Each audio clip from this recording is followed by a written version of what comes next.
ದರ್ಶನ್ ಮನೆ ಊಟದ ಭವಿಷ್ಯ ಇವತ್ತಾದ್ರೂ ನಿರ್ಧಾರವಾಗುತ್ತಾ ಅನ್ನುವಂತಹ ಪ್ರಶ್ನೆ. ಇವತ್ತಾದ್ರೂ ನಟ ದರ್ಶನ್ಗೆ ಗುಡ್ ನ್ಯೂಸ್ ಸಿಗುತ್ತಾ ಅನ್ನುವಂತಹ ಕುತೂಹಲ. ಚಿತ್ರದುರ್ಗದ ರೇಣುಕಾಸ್ವಾಮಿ ಕೊಲೆ ಪ್ರಕರಣಕ್ಕೆ ಸಂಬಂಧಪಟ್ಟಂತೆ ಮನೆ ಊಟಕ್ಕಾಗಿ ಪರಿತಪಿಸ್ತಾ ಇದ್ದಾರೆ ನಟ ದರ್ಶನ್. ಇವತ್ತು ಹೈಕೋರ್ಟ್ನಲ್ಲಿ ಮನೆ ಊಟದ ಭವಿಷ್ಯ ನಿರ್ಧಾರವಾಗುತ್ತೆ. ಜೈಲಾಧಿಕಾರಿಗಳಿಗೆ ವರದಿಯನ್ನು ಕೊಡಲಿಕ್ಕೆ ಹೈಕೋರ್ಟ್ ಸೂಚನೆಯನ್ನು ಕೊಟ್ಟಿತ್ತು. ಆ ವರದಿ ಇವತ್ತು ನ್ಯಾಯಾಧೀಶರ ಕೈ ಸೇರುತ್ತೆ. ಆ ವರದಿಯಲ್ಲಿ ಜೈಲಾಧಿಕಾರಿಗಳು ಏನನ್ನ ಉಲ್ಲೇಖಿಸಿರ್ತಾರೆ ಅದನ್ನ ಆಧರಿಸಿ ದರ್ಶನ್ ಮನೆ ಊಟದ ಭವಿಷ್ಯ ನಿರ್ಧಾರವಾಗುತ್ತೆ. ಈಗಾಗಲೇ ಹಲವು ಬಾರಿ ಕೋರ್ಟ್ನ ಕದ ತಟ್ಟಿ ನಿರಾಸೆಯನ್ನು ಅನುಭವಿಸಿದ್ರು ನಟ ದರ್ಶನ್ ಅವರು. ಮನೆ ಊಟ ಬೇಕು, ಹಾಸಿಗೆ ಬೇಕು, ಪುಸ್ತಕ ಬೇಕು ಅಂಥೇಳಿ ಮನವಿಯನ್ನು ಇಟ್ಟಿದ್ರು. ಇವತ್ತು ಹೈಕೋರ್ಟ್ನಲ್ಲಿ ಮತ್ತೆ ವಿಚಾರಣೆಗೆ ಬರ್ತಾ ಇದೆ. ದರ್ಶನ್ ಪರ ವಕೀಲರು ದರ್ಶನ್ಗೆ ಮನೆ ಊಟವನ್ನು ಕೊಡಬೇಕು ಅಂಥೇಳಿ ವಾದವನ್ನು ಮಾಡ್ತಾರೆ. ಅದಕ್ಕೆ ಸ್ಪೆಷಲ್ ಪಬ್ಲಿಕ್ ಪ್ರಾಸಿಕ್ಯೂಟರ್ ಅವರು ಯಾವುದೇ ಕಾರಣಕ್ಕೂ ಕೊಡಬಾರ್ದು ಅಂಥೇಳಿ ಪ್ರತಿವಾದವನ್ನು ಮಂಡಿಸ್ತಾರೆ. ವಾದ ಪ್ರತಿವಾದವನ್ನು ಆಲಿಸಿ ಇವತ್ತು ದರ್ಶನ್ ಅವರ ಮನೆ ಊಟದ ಭವಿಷ್ಯವನ್ನು ನ್ಯಾಯಾಧೀಶರು ನಿರ್ಧರಿಸ್ತಾರೆ. 2 ತಿಂಗಳಲ್ಲಿ 10 ರಿಂದ 15 kg ತೂಕ ಕಡಿಮೆ ಆಗಿದ್ದೇನೆ. ನಾನೊಬ್ಬ ನಟನಾಗಿದ್ದು ನನ್ನ ದೈಹಿಕ ಸಾಮರ್ಥ್ಯ ಮತ್ತು ಬಾಡಿಯನ್ನು ಮೇಂಟೈನ್ ಮಾಡೋದು ತುಂಬ ಮುಖ್ಯ. ಹಾಗಾಗಿ ಮನೆ ಊಟಕ್ಕೆ ಅವಕಾಶವನ್ನು ಕಲ್ಪಿಸಿ ಕೊಡಬೇಕು ಅಂಥೇಳಿ ಜೈಲಾಧಿಕಾರಿಗಳಿಗೂ ಮನವಿ ಮಾಡಿಕೊಂಡಿದ್ರು. ಕೋರ್ಟ್ನ ಮೆಟ್ಟಿಲು ಕೂಡ ಏರಿದ್ರು. ಇವತ್ತು ನಟ ದರ್ಶನ್ ಅವರ ಮನೆ ಊಟದ ಭವಿಷ್ಯ ನಿರ್ಧಾರವಾಗುವಂತಹ ಸಾಧ್ಯತೆ ಇರುತ್ತೆ.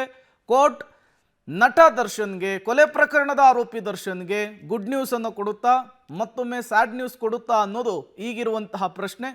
ಒಂದು ಕಡೆ ಪೊಲೀಸರ ಇನ್ವೆಸ್ಟಿಗೇಷನ್ ಆಗ್ತಾ ಇದೆ, ಮತ್ತೊಂದು ಕಡೆ ದೋಷಾರೋಪ ಪಟ್ಟಿ ಸಲ್ಲಿಕೆಗೆ ದಿನಗಣನೆ ಆರಂಭ ಆಗಿದೆ. ಈ ಬೆನ್ನಲ್ಲೇ 17 ಆರೋಪಿಗಳ ಪೈಕಿ 2 ಜಾಮೀನಿಗಾಗಿ ಅಪ್ಲೈ ಮಾಡಿದ್ದಾರೆ. ಇವತ್ತು ನಟ ದರ್ಶನ್ ಅವರ ಮನೆ ಊಟದ ಭವಿಷ್ಯ ನಿರ್ಧಾರವಾಗುತ್ತೆ. ಏನಿರುತ್ತೆ ಆದೇಶ, ಏನಿರುತ್ತೆ ಆ ಸೂಚನೆ ಅನ್ನೋದು ಸದ್ಯಕ್ಕಂತೂ ಕುತೂಹಲಕ್ಕೆ ಕಾರಣವಾಗ್ತಾ ಇದೆ. ಹೇಳಿ ಕೇಳಿ ನಟ ದರ್ಶನ್ ನಾನ್ ವೆಜ್ ಪ್ರಿಯ. ಪ್ರತಿನಿತ್ಯವೂ ಕೂಡ ಅವರಿಗೆ ಮಾಂಸದ ಅಡುಗೆ ಇರಲೇಬೇಕಿತ್ತು. ಈಗ ಪರಪ್ಪನ ಅಗ್ರಹಾರದ ಜೈಲು ಪಾಲಾಗಿದ್ದಾರೆ. ಸಾಮಾನ್ಯ ಕೈದಿಯಂತೆ ಅವರು ಕೂಡ ಒಬ್ಬರು. ಎಲ್ಲರಿಗೂ ಏನು ಊಟವನ್ನು ಕೊಡ್ತಾರೋ ಅವ್ರಿಗೂ ಕೂಡ ಅದೇ ಊಟ ಇರುತ್ತೆ. ಹಾಗಾಗಿ ಮನೆ ಊಟಕ್ಕಾಗಿ ಪರಿತಪಿಸ್ತಾ ಇದ್ದಾರೆ ನಟ ದರ್ಶನ್ ಅವರು. ಈಗ ಕೋರ್ಟ್ನ ಮೊರೆ ಕೂಡ ಹೋಗಿದ್ದಾರೆ. ಇವತ್ತು ಏನಾಗುತ್ತೆ ಅನ್ನೋದು ಕುತೂಹಲ. ಮತ್ತಷ್ಟು ಡೀಟೇಲ್ಸ್ ಅನ್ನು ಕೊಡ್ತಾರೆ ನರಸಿಂಹಮೂರ್ತಿ. ನೇರ ಸಂಪರ್ಕದಲ್ಲಿ ಜಾಯಿನ್ ಆಗಿದ್ದಾರೆ. ನರಸಿಂಹಮೂರ್ತಿ, ಇವತ್ತಾದರೂ ನಟ ದರ್ಶನ್ಗೆ ಗುಡ್ ನ್ಯೂಸ್ ಸಿಗುತ್ತಾ ಮನೆ ಊಟದ ವಿಚಾರಕ್ಕೆ ಸಂಬಂಧಪಟ್ಟಂತೆ ಅಂತ? ಪ್ರೇಮ್, ಈಗಾಗಲೇ ವಿಚಾರಣಾ ನ್ಯಾಯಾಲಯದಲ್ಲಿ ದರ್ಶನ್ ಸಲ್ಲಿಸಿದ್ದಂತಹ ಮನೆ ಊಟದ ಬೇಡಿಕೆಯ ಅರ್ಜಿ ಏನಿತ್ತು ಅದು ತಿರಸ್ಕಾರವಾಗಿತ್ತು. ಹೀಗಾಗಿ ಹೈಕೋರ್ಟ್ಗೆ ಅರ್ಜಿಯನ್ನು ಹಾಕಿಕೊಳ್ಳುವ ಕೆಲಸವನ್ನು ದರ್ಶನ್ ಪರ ವಕೀಲರು ಮಾಡಿದರು. ಹೈಕೋರ್ಟ್ನಲ್ಲಿ ವಿಚಾರಣೆಗೆ ಬಂದಂತಹ ಸಂದರ್ಭದಲ್ಲಿ ಈಗಾಗಲೇ ಜೈಲಾಧಿಕಾರಿಗಳಿಗೆ ಸೂಚನೆಯನ್ನು ಕೊಡಲಾಗಿತ್ತು, 10 ದಿನಗಳ ಒಳಗಾಗಿ ವರದಿಯನ್ನು ಕೊಡಬೇಕು ಅಂತೇಳಿ. ಹೀಗಾಗಿ ಜೈಲಾಧಿಕಾರಿಗಳು ಒಂದು ವರದಿಯನ್ನು ಸಿದ್ಧ ಮಾಡಿ ಇಟ್ಕೊಂಡಿದ್ದಾರೆ. ಇವತ್ತು ಆ ವರದಿಯನ್ನು ನ್ಯಾಯಮೂರ್ತಿಗಳಿಗೆ ಹೈಕೋರ್ಟ್ನಲ್ಲಿ ಸಲ್ಲಿಕೆ ಮಾಡುವ ಕೆಲಸವನ್ನು ಮಾಡ್ತಾರೆ. ಏನು ಹಾಗಾದರೆ ಆ ವರದಿ ಅಂತೇಳಿ ನೋಡೋದಾದರೆ, ಜೈಲಿನಲ್ಲಿ ಈಗಾಗಲೇ 4000ಕ್ಕೂ ಹೆಚ್ಚು ಕೈದಿಗಳಿದ್ದಾರೆ. ಪ್ರತಿದಿನ ಜೈಲಿನ ಮೆನು ಏನಿದೆ, ಊಟವನ್ನು ನಾವು ಯಾವ ರೀತಿಯಾಗಿ ಕೊಡ್ತಿದ್ದೀವಿ, ಎಷ್ಟು ಗ್ರಾಮ್ ಊಟವನ್ನು ಕೊಡ್ತಿದ್ದೀವಿ, ಊಟದ ಕ್ವಾಲಿಟಿ ಹೇಗಿರುತ್ತೆ, ಎಷ್ಟು ಕ್ವಾಂಟಿಟಿಯನ್ನು ಒಬ್ಬ ಕೈದಿಗೆ ಊಟವನ್ನಾಗಿ ಕೊಡಲಾಗುತ್ತೆ, ಯಾವ್ಯಾವ ದಿನ ಯಾವ್ಯಾವ ಊಟವನ್ನು ಕೊಡಲಾಗುತ್ತೆ ಅನ್ನೋ ನಿಟ್ಟಿನಲ್ಲಿ ಒಂದಷ್ಟು ಸಂಪೂರ್ಣವಾದಂತಹ ವರದಿಯನ್ನು ಕೊಡಲಾಗುತ್ತೆ. ಯಾರಿಗೆ ಹುಷಾರಿರಲ್ವೋ, ಅನಾರೋಗ್ಯಕ್ಕೆ ಈಡಾಗ್ತಾರೋ ಅಂಥವ್ರಿಗೆ ಜೈಲಿನ ಆಸ್ಪತ್ರೆಯಲ್ಲಿ ಚಿಕಿತ್ಸೆಯನ್ನು ಕೊಡಿಸುವ ಕೆಲಸವನ್ನು ಮಾಡಲಾಗುತ್ತೆ. ಮತ್ತು ಅಂಥವ್ರಿಗೆ ವಿಶೇಷವಾಗಿ ಆಹಾರದಲ್ಲೂ ಕೂಡ ವ್ಯವಸ್ಥೆಯನ್ನು ಮಾಡ್ತೇವೆ. ಅದು ಬಿಸಿನೀರು ಇರ್ಬೋದು, ಈ ರೀತಿಯಾದಂತಹ ಅವಶ್ಯಕವಾದಂತಹ ವಸ್ತುಗಳನ್ನು ಕೊಡುವ ಕೆಲಸವನ್ನು ಮಾಡಲಾಗುತ್ತೆ.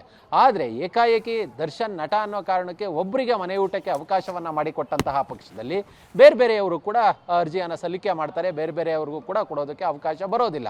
ಹೀಗಾಗಿ ಮನೆ ಊಟಕ್ಕೆ ಕೊಡಬಾರ್ದು, ಜೈಲಿನ ಊಟ ಗುಣಮಟ್ಟ ಸರಿ ಇದೆ ಅನ್ನೋ ನಿಟ್ಟಿನಲ್ಲಿ ಜೈಲಾಧಿಕಾರಿಗಳು ಇವತ್ತು ರಿಪೋರ್ಟನ್ನು ಸಲ್ಲಿಕೆ ಮಾಡ್ತಕ್ಕಂತಹ ಸಾಧ್ಯತೆಗಳಿದ್ದಾವೆ. ಹೀಗಾಗಿ ಇವತ್ತು ಜೈಲಿನಲ್ಲಿ ದರ್ಶನ್ ಪರ ವಕೀಲರು ಹಾಗೆ SPP ಪ್ರಸನ್ನಕುಮಾರ್ ನಡುವೆ ವಾದ ಪ್ರತಿವಾದ ನಡೆಯಲಿದೆ. ಅದಾದ ಬಳಿಕ ದರ್ಶನ್ಗೆ ಮನೆ ಊಟವಾ ಅಥವಾ ಜೈಲೂಟವೇ ಕಾಯಮ್ಮ ಅನ್ನೋದು ಹೈಕೋರ್ಟ್ನ ತೀರ್ಪಿನಿಂದ ಆದೇಶದಿಂದ ತಿಳಿಯಲಿದೆ.